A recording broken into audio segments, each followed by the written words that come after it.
I am launching an amazing book called Truth Me. This book was birthed in prayer.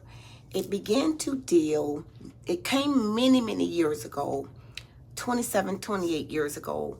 God began to, I didn't know at the time He was using me to study and watch people and their habits, their ways, their thoughts, just life.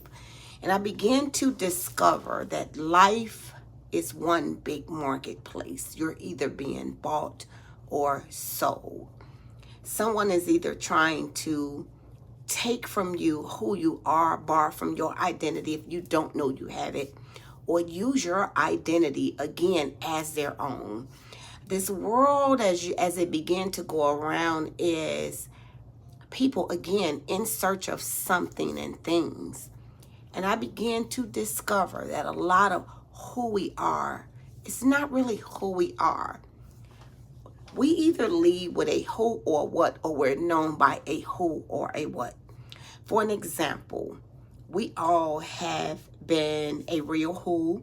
We have all in our lifetime even been a who that necessarily wasn't us to fit in, be it a crowd, to win a role, to get a job, to get a position, to fit in. We have all become a who. A what is what you lead by or what you want people to know by.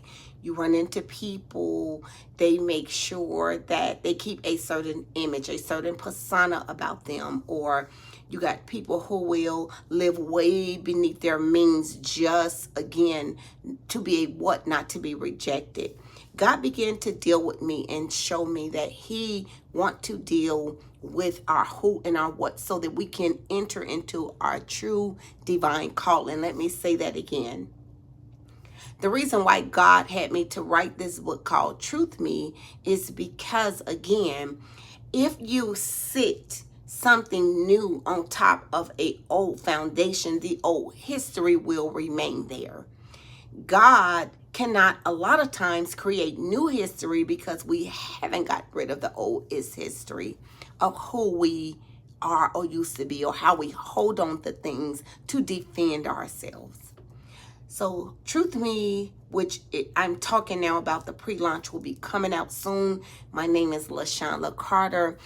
God in prayer began to deal with me and said, right, this is an amazing book. You are going to find out if you married your representative, if a lot of your friends are a part of your who or your what. Why, when you describe people, you lead them by a who or a what. Let's get into deep talk again. LaShonda Carter. Follow me for more details.